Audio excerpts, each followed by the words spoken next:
ओम शांति। सद्ज्ञानदाता, सद्बुद्धिदाता, सत्यपिता निराकार शिवपितांकर बुद्धिमान संतान मानंकु आजिर प्रभुचिंतनर आलोचना को हृदयर सहित ईश्वरीय शुभ अभिनंदन, सुस्वागतम, सुप्रभात।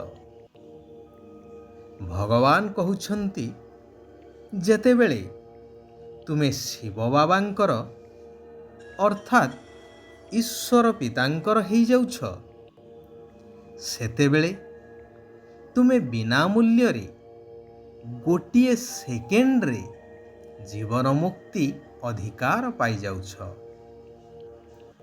भगवानंको उपरे निश्चय आसीगला। भगवान जीए जेपरी ठीक सही भली सठिक परिचय मिलीगला तो संपत्तिर अधिकार प्राप्त हो गला। कहानीटी रु आमे आजिर कथावस्तु को आरंभ करिबा। थरे जने शिकारी जंगल रे शिकार करने को जाइथाए। देखिला हरिणटी लटा उहाड़े बुलुछि। से ताकू लक्ष्य करी सर निक्षेप कला एवं हरिणटी मध्य सहीठारे शिकार हो गला। ठीक एतिकी बेले गोटिए चिताबाघ शिकारी उपर को लंफ प्रदान करिवार देखि शिकारी मध्य तुरंत ता उपर को सर निक्षेप कला। सरटी मध्य लक्ष्य भेद कला। हेले सेतेबेलकु बाघटी लंफ प्रदान करि सारिथिला एवं शिकारी को तार शक्त दांतरे भिड़ी धरिथिला। शेषरे उभय शिकारी आउ बाघर मृत्यु हेला। बुदा उहाड़े थाई चतुर बिलुआटीए ये सबु देखुथिला। समस्ते मरी पड़िथिवार देखि आनंदरे नाचिबारे लागिला। कारण एका थरके बिना परिश्रम रे एते गुड़िए खाद्य मिलीगला।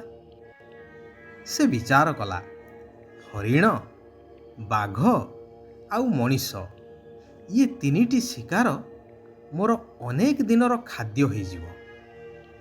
आज तो बेल गड़ीगलाणी।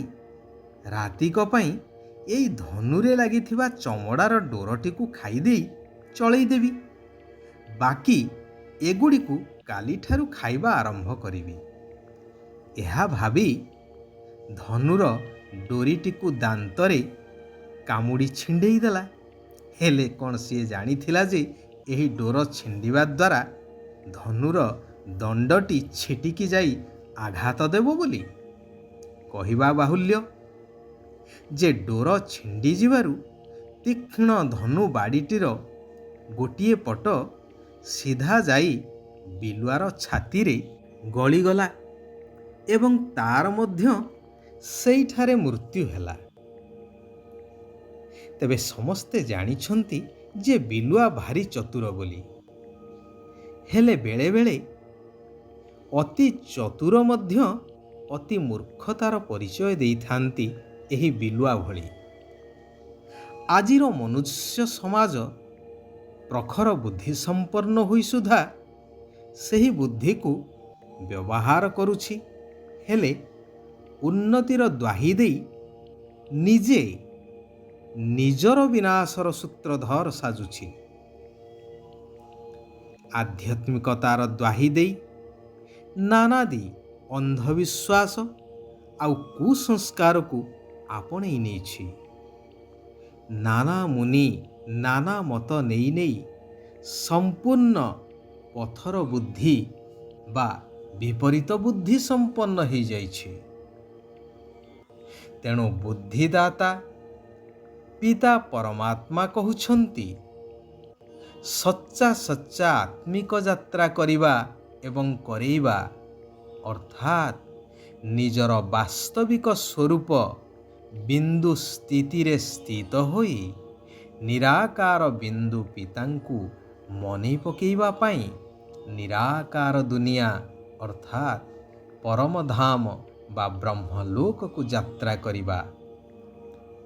ଏହା ହିଁ ହେଉଛି ବାସ୍ତବିକ ଯାତ୍ରା ବା ତୀର୍ଥ। ଏହି କର୍ତ୍ତବ୍ୟ ହେଉଛି ବୁଦ୍ଧିମାନଙ୍କର।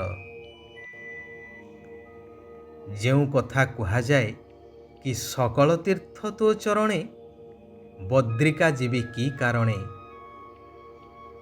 ଅର୍ଥାତ୍ ମନେ ମନେ ମନେ ପକେଇବା ବା ମନ୍ମନା ଭବ।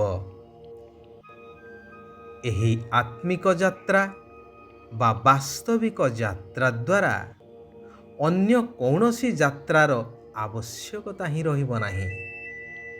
କାରଣ ଏହି ଯାତ୍ରା ଦ୍ୱାରା ଆତ୍ମା ଶତପ୍ରଧାନ ପବିତ୍ର ହୋଇଥାଏ। ଅନ୍ୟ କୌଣସି ଯାତ୍ରା ଦ୍ୱାରା ଏହା ସମ୍ଭବ ନୁହେଁ। ଯେପରି ବାବା କଲ୍ୟାଣକାରୀ, ସେହିପରି ବୁଦ୍ଧିମାନ ସନ୍ତାନମାନେ ମଧ୍ୟ ବାବାଙ୍କ ସମାନ କଲ୍ୟାଣକାରୀ ହୋଇ ସର୍ବ ଆତ୍ମାମାନଙ୍କର କଲ୍ୟାଣ କରିଚାଲନ୍ତି, ଆତ୍ମିକ ଯାତ୍ରା କରାଇ।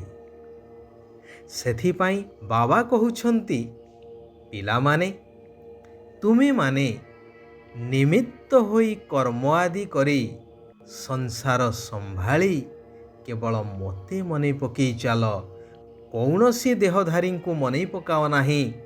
ଯଦି ଦେହଧାରୀଙ୍କୁ ମନେ ପକେଇବ, ତେବେ ଦେହ ଅଭିମାନୀ ହୋଇଯିବ, ଯାହା ହେଉଛି ସର୍ବବିକାରର ଜନନୀ। ଯେପରି ଅର୍ଜୁନଙ୍କୁ କୁହାଗଲା କି ତୁମେ ଧନୁ ଧରି ସମସ୍ତଙ୍କୁ ସଂହାର କରି ଚାଲ, ହେଲେ ଅର୍ଜୁନ କହିଲେ, ପ୍ରଭୁ, ମୁଁ କାହାକୁ ମାରିବି? ସମସ୍ତେ ତ ମୋ ନିଜର।